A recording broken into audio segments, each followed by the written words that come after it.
తెలంగాణ రాష్ట్రంలో నిరుద్యోగులకు సంబంధించినటువంటి ఉద్యమం ఊపందుకున్నట్టుగానే కనబడతా ఉంది. టీజీపీఎస్సీకి సంబంధించినటువంటి ముట్టడి చాలా గందరగోళంగా జరిగింది. పోలీసులు విద్యార్థులపైన దురుసు ప్రవర్తనలకు సంబంధించినటువంటి వీడియోలు కూడా మనకు వచ్చినటువంటి సందర్భం. వారందరినీ కూడా వివిధ పోలీస్ స్టేషన్ల వద్దకు తరలించినటువంటి సందర్భాన్ని కూడా మనం చూస్తూ ఉన్నాం. కానీ ఈ యొక్క ఉద్యమం అంతా ఒక పార్టీ వైపు నుంచి వచ్చినటువంటి ప్రోద్బలంతో జరుగుతుందనేటువంటి మాట అధికార పార్టీ వాళ్ళు అయితే ఆరోపిస్తూ ఉన్నారు. అసలు ఉద్యమం ఎందుకు చేయాల్సి వచ్చింది అనేటువంటి విషయాన్ని తెలుసుకుందాం. నిన్న ఎవరైతే పోలీస్ స్టేషన్లోకి పోయినటువంటి వాళ్ళు ఉన్నారో వాళ్ళందరి వద్ద మనం ఉన్నాము. దాదాపు వీళ్ళందరూ కూడా నిన్న టీజీపీఎస్సీ ముట్టడికి పోవడం జరిగింది. వీళ్ళందరినీ కూడా పోలీస్ స్టేషన్ వద్దకు అయితే తీసుకెళ్ళడం జరిగింది. దానిలో పాలు పంచుకున్నటువంటి వాళ్ళతోనే మనం ఉన్నాం. అమ్మ, ఏంటి అసలు మీరందరినీ ఏదో పార్టీ వాళ్ళు ఎవరో వ్యక్తితో మిమ్మల్ని ప్రోద్బలంతోనే మీరు ఈ యొక్క పోరాటం చేస్తున్నారనేటువంటి మాట వినబడతా ఉంది. నిజంగానే అది ఉందా? మీరు నిజంగానే నిరుద్యోగులు ఆస్పిరెంట్స్ అయినా? అసలు ఇప్పుడు ఒకవేళ మేము ఎవరో ఒకరు ప్రోత్సహిస్తే మేము వచ్చిన వాళ్ళం అయితే 100 మంది వస్తారు, 200 మంది వస్తారండి. 1000 మంది ఎందుకు వస్తారు? 1000 మంది ఎందుకు వస్తారు? మీకు అంత కావాలంటే ఇక్కడున్న ప్రతి ఒక్కరి హాల్ టికెట్, అప్లికేషన్ ఫామ్ అన్నీ మేము చూపించడానికి రెడీ. కానీ మీరు ఆ చర్చలను పిలవడానికి మీరు రెడీగా ఉన్నారా? ఉత్తిగా క్లెయిమ్స్ చేయడం కాదు కదా. మేము ప్రూవ్ చేస్తాను మేము అంటున్నాము. అరే ఎందుకు ఇప్పటికీ 2 times Group 1 అయింది. ఒకసారి పేపర్ లీకేజ్ వల్ల నష్టపోయినాము, ఇంకొకసారి క్యాన్సిలేషన్ వల్ల నష్టపోయినాము. అరే అట్లా నష్టపోయినాం కదా, మాకు కొంచెం అవకాశం కల్పించండి అని మేము అడుగుతున్నాము. సరే ఏ రీజన్స్ వల్ల నష్టపోయింది అయితే మేమే కదా, మీరైతే కాదు కదా. మేము నష్టపోవడం వల్లనే కదా మీరు ఈరోజు అధికారంలోకి వచ్చిరు. సో అందుకే మాకు కొంచెం ఛాన్స్ ఇవ్వండి, అందుకే 1:100 కన్సిడర్ చేయండి అంటే మొన్న కోర్టు కూడా చెప్పింది కన్సిడర్ చేయొచ్చు అని చెప్పినా కూడా మీరు ఆ కోర్టు ఆర్డర్ని కూడా విస్మరించిండ్రు అని అంటే ఎంతసేపు మీ ఈగోలకు పోయి పెడదామనేసి అనుకుంటున్నారు. కానీ మా పరిస్థితి ఆలోచించరా? మా గురించి పట్టించుకోరా?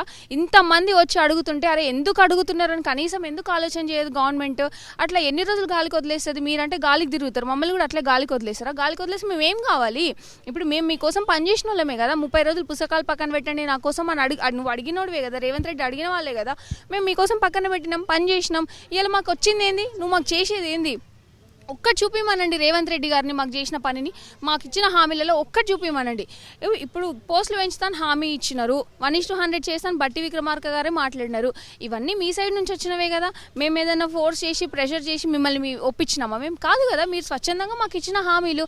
అదే మీరు ఇచ్చే రోజు మీకు అర్థం తెలీదా? మీకు ఆ రోజు మీకు లీగల్ ప్రాబ్లమ్స్ వస్తాయని తెలీదా? మీకు లీగల్ సెల్ ఉంది కదా, ముందు కనుక్కొనే ఇవ్వాల్సి ఉండే.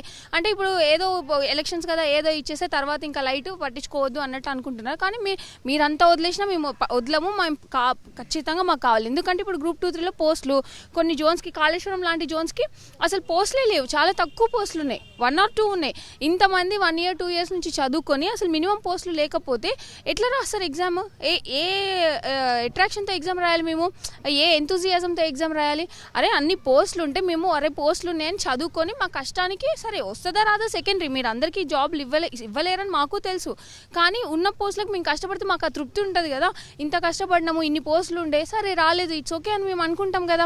ఆ ఛాన్స్ ఎందుకు ఇవ్వరు? మీరు మీ చేతిలో ఉన్న ఛాన్సే కదా. ఇప్పుడు లీగల్ ప్రాబ్లమ్స్ అంటున్నారు. కిరణ్ కుమార్ రెడ్డి గారు గవర్నమెంట్లో చేసినారు, అప్పుడు లేవు లీగల్ ప్రాబ్లమ్. కేసీఆర్ గారు గవర్నమెంట్లో చేసినారు, అప్పుడు లేవు లీగల్. ఇప్పుడు ఎందుకు వస్తున్నాయి? సరే ఆ గవర్నమెంట్స్ కంటే వాళ్ళు ఏదో జీవోల వల్ల అదేంది అనుకో. ఇప్పుడు మీ గవర్నమెంట్లోనే Group 1కి లేని లీగల్ ప్రాబ్లం Group 2కి ఎందుకు ఉన్న ఆఫీసర్స్ ఎందుకు ఈ క్వశ్చన్ రేస్ చేయలేదు సీఎం గారి దగ్గర? చెప్పిరా? మీరు చెప్పలేదా? ఎంతసేపు పట్టుకున్న కుందేలకి 3 కాళ్ళు అన్నట్టు మాట్లాడుతున్నారు తప్ప. కానీ లీగల్ ప్రాబ్లమ్స్ అంటే ఏం లీగల్ ప్రాబ్లం మరి చెప్పండి బహిరంగంగా. ఇట్లా చేసి ఇట్లా అవుతుందని చెప్పండి. మేము చెప్పొద్దని మేము అనట్లే కదా. అట్లా చెప్పరు, ఇట్లా మేము అడిగింది ఇవ్వరు. ఎన్ని రోజులు ఇట్లా? ఇప్పటికీ నెల నుంచి ఫైటింగ్ చేస్తున్నాం, ఇంకెన్ని రోజులు చేయాలి? ఎప్పటికీ మేము ఫైట్ చేసుకుంటూనే ఉండాలా? అంటే మీరు కోరుకునేది అదేనా? కనీసం నిరుద్యోగులలో ఇంత అన్రెస్ట్ ఉంది, ఒకసారి మాట్లాడదాం, చర్చలకు పిలుద్దాం. మాకు యాక్సెసిబిలిటీ లేకపోతే ప్రాబ్లం. మీరు మమ్మల్ని యాక్సెస్ చేయడానికి చాలా పాసిబిలిటీ ఉంది కదా మీకు. ఎంతసేపు మధ్యలో ఉన్న వాళ్ళని అడుగుతారు కానీ మమ్మల్ని రీచ్ అవుట్ అవ్వడానికి ఎందుకు అడగట్లేదు?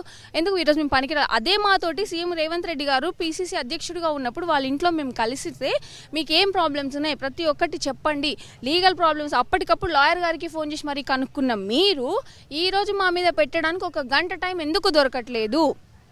అంతే కదా. ఆ రోజు దొరికిన టైం ఈరోజు ఎందుకు? సరే మీరు being a chief minister busy ఉండొచ్చు, 1 hour టైం దొరకట్లేదా? ఢిల్లీ పోయే ఢిల్లీకి ఫ్లైట్లో వెళ్ళడానికి 2 hours పడుతుంది. ఆ 2 hoursలో డిస్కస్ చేసినా మా ప్రాబ్లం సాల్వ్ అవుతుంది కదా. అది కూడా లేదు. 17 times వెళ్ళారు ఢిల్లీకి, ఒక్కసారి 1 way అది కూడా లేదు. మీరు కావాలనే రాజకీయంగా మిమ్మల్ని కొంతమంది వాడుకుంటున్నారు అనేటువంటి మాట వస్తూ ఉంది. అట్లాంటి పరిస్థితులు ఏమైనా మీ మీద జరుగుతూ ఉన్నాయా? రాజకీయంగా ఒకరు వాడుకుని అంటే మీతోనే మాకు బుద్ధి వచ్చిందండి. మీరు రాజకీయంగా వాడుకొని పక్కన పడేసిరు. మీతోనే మాకు ఆ బుద్ధి వచ్చింది. మళ్ళీ ఇంకొక ట్రాప్లో పడేయడానికి మేము రెడీగా లేము. మేము చదువుకున్న మాకు తెలుసు ఎవరు మమ్మల్ని రెచ్చగొడుతున్నారు ఏంటి అనేది మాకు అన్నీ తెలుసు.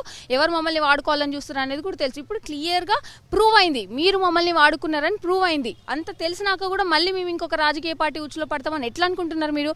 ఏదో వీళ్ళ మీద మేము సమస్య మీద ఫైట్ చేస్తుంటే సమస్యని డైవర్ట్ చేయడానికి దీనికి రాజకీయ రంగు రుద్దుతున్నారు ఎందుకు? మీరు అంత రుద్దుకోవాలనుకుంటే ఇంకేమన్నా వేసుకోండి రంగులు, పచ్చ రంగు వేసుకోండి, ఇంకేమన్నా వేసుకోండి, కానీ మా మీద వేయకండి రంగులు. మేము నిరుద్యోగులం, పక్కా నిరుద్యోగులం.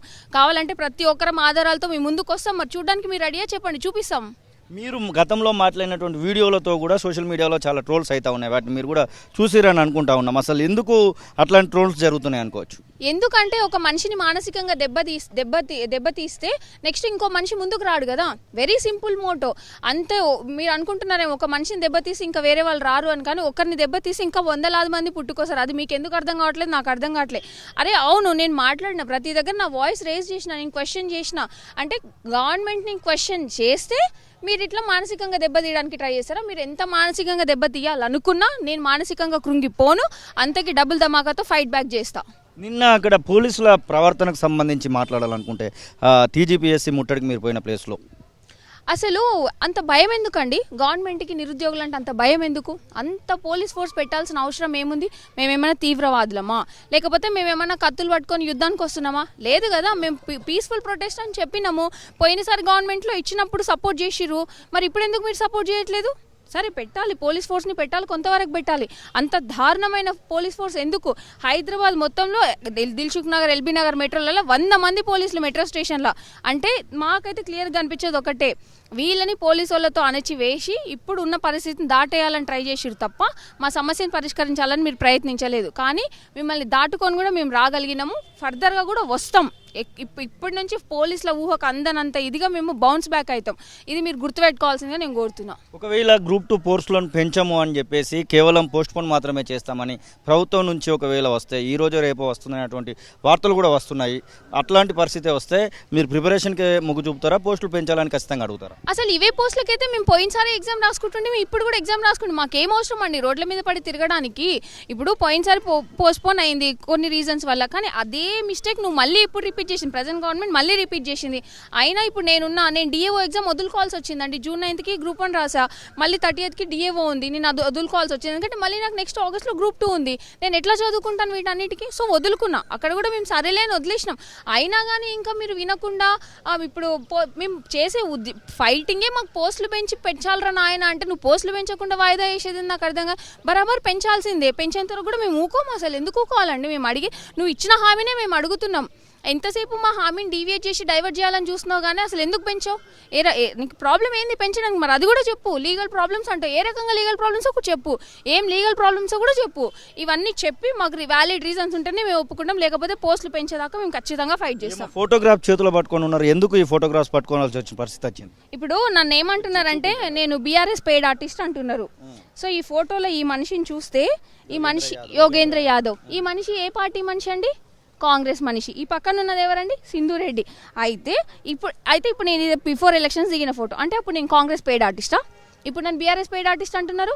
అవును, మా సమస్యల్ని ప్రతి పార్టీ దృష్టికి తీసుకెళ్ళినాము. ఈ రోజు మీరు రూలింగ్లో ఉన్నారు. మీరు మా సమస్య తీర్చినప్పుడు మేము అపోజిషన్కి వెళ్తాం ఖచ్చితంగా. అదే ప్రాసెస్లో మేము వెళ్ళినాము. దానికి మీరు బీఆర్ఎస్ పెయిడ్ ఆర్టిస్ట్ అనేది ఎక్కడిది? ఎంతవరకు కరెక్ట్? మీకు ఇంకొక మనిషి ఇంక ఇట్లా ముద్రలు వేసేస్తే గమ్మున ఉంటారు అనుకుంటారు, కానీ ఎవడు గమ్మున ఉండడు, అందరు తిరగబడతారు. ఉన్నాయండి. అంతెందుకు, మన president state chief minister of Telangana Shri Revanth Reddy గారితో కూడా నేను ఫోటో దిగిన. బట్ ఫోటో క్లియర్గా లేదు కావచ్చు.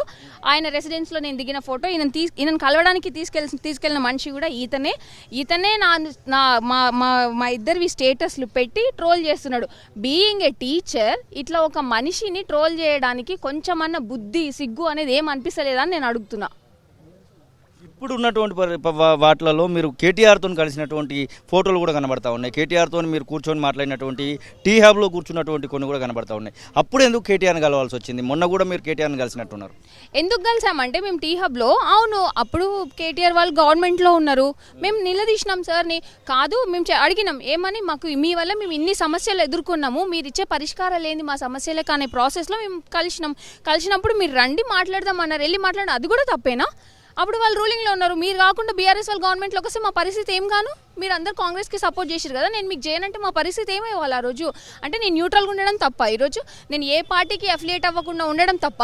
మీరు అట్లనే చూపిస్తున్నారు. మీరు అట్లా అంటే మరి ఇప్పుడు చాలా మంది కాంగ్రెస్కి వర్క్ చేసినారండి నిరుద్యోగులలో, వాళ్ళందరూ కాంగ్రెస్ పెయిడ్ ఆర్టిస్ట్లా? అంటే మీరు కొనేసిరా అందరినీ? చెప్పండి, దానికి కూడా క్లారిటీ ఇవ్వండి. నన్ను పెయిడ్ ఆర్టిస్ట్ అనే ముందు దానికి క్లారిటీ ఇవ్వండి ఫస్ట్.